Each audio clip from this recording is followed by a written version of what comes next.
This now, maybe I will pass microphone to Pramod, and if you can talk about what you see as a big issue.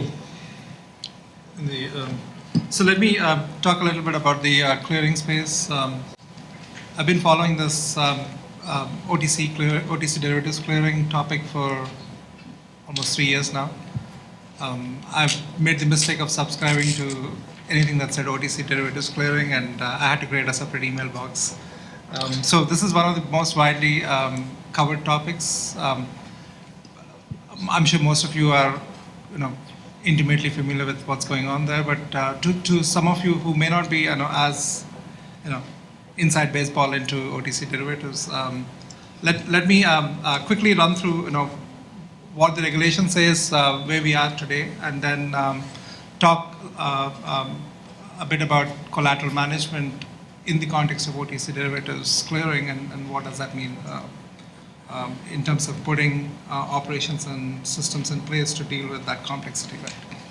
So OTC derivatives reform has 4 major pieces. One is all standardized derivatives need to be executed on an electronic platform. So that's one, or exchanges. Second is all standard derivatives need to be cleared through a central counterparty, a CCP construct.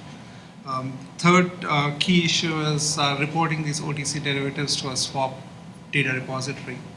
And fourth piece is, okay, so now we have most of the standardized pieces going into clearing. What do we then do with the bilateral OTC transactions that stay behind, right? So those are the 4 key elements that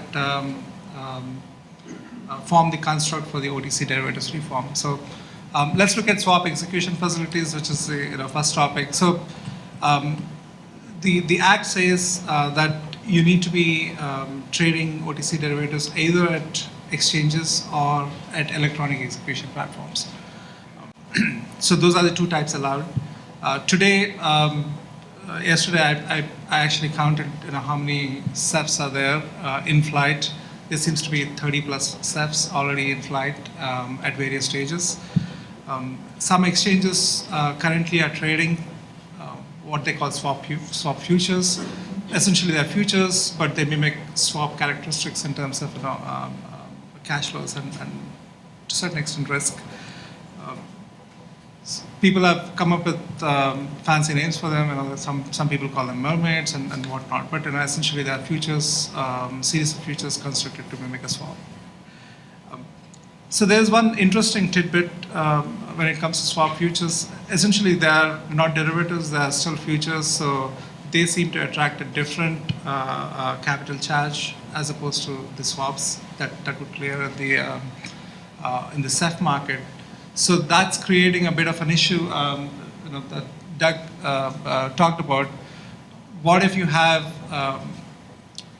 ETF that's mimicking a particular stock index, and so if you trade it on the index with a swap future, then you attract different capital charge. But if you trade the ETF, then you have a different capital structure. So there is still a disconnect between some of the CFTC regulations and SEC regulations with respect to derivatives and single name products. So that's still something that needs to be resolved.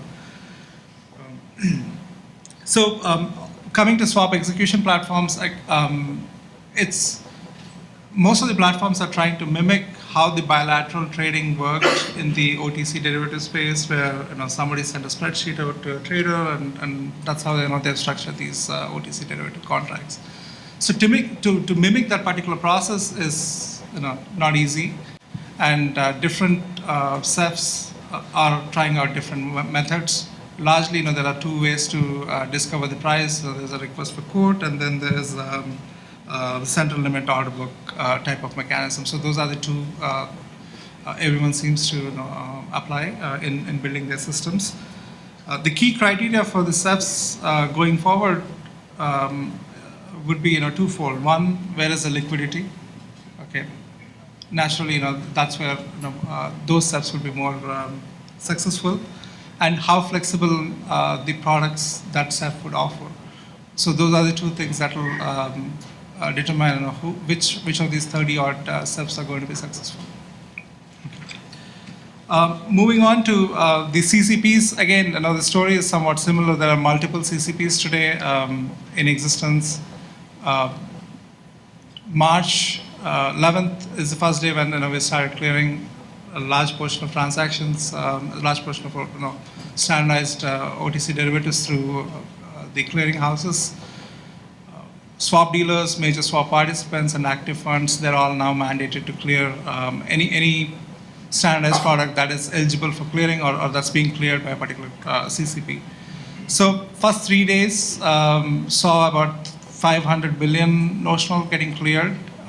Just to contrast that with, clearing is not a new phenomenon, right? We had clearing even before Dodd-Frank. So in 2009, the total notional that got cleared was 24 trillion. First 3 days saw 500 billion. So there's definitely uptick in the transactions that are getting cleared. The key milestone is the June milestone, where most of the market would be under the clearing regime, and that's where you would see a big uptick in the clearing volume. So a lot of people are gearing for that particular day, and there's somewhat of a rush to get into the clearing structures to be able to clear come June. So the third big piece is SDRs. SDRs, again, there are multiple SDRs. Each SDR seems to focus on some of the products, some asset classes, some products. So there's some SDRs which are doing interest rates, some are just doing credit, some are doing a combination of these products. The key thing to note about SDR is once you start reporting a particular transaction to a given SDR, you need to continue there. So there's no interoperability between SDRs at this point in time. One of the interesting developments there is CME now got clearance to mandate anyone who's clearing through CME to report to CME's own SDR. So somewhat of a vertical integration model that CME has got blessings from CFTC on. That's not going well with the other SDRs, which are hoping to get those transactions to flow to their swap data repository. So we need to see how that space will develop eventually. The fourth big piece is the non-cleared, non-centrally cleared derivatives. Here, essentially, the way the regulators are dealing with this is that they would just increase the capital that you need to allocate for these trades so as to incentivize you to move these transactions to clearing. But given where the CCPs are today in terms of their product offering, and for a long time you're going to see a lot of these products still being traded on a bilateral basis.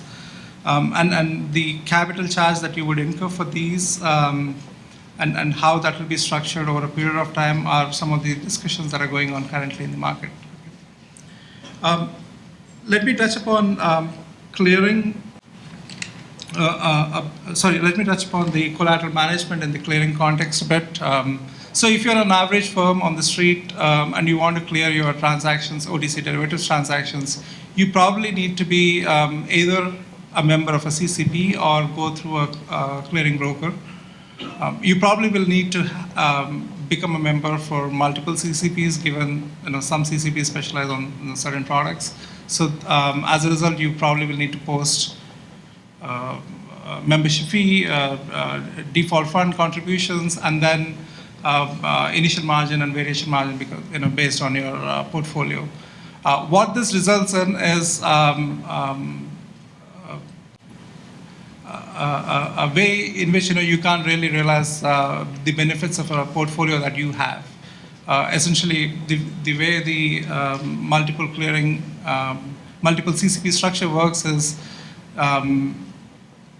once you clear your transactions through a particular CCP, the portfolio effect is just within that particular CCP, and you can't really get that across the firm and the entire portfolio that your firm holds.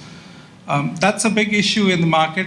There's been a lot of thought process around how to solve that issue. One of these constructs that's being tossed around is interoperability between different CCPs.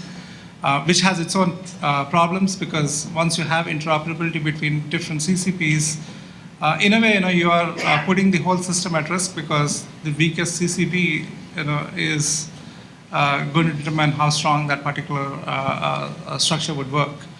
So that's again another problem, and how the collateral that you post with the CCP can be tracked in an interoperable CCP scenario is another question that people don't have good answers at this point in time.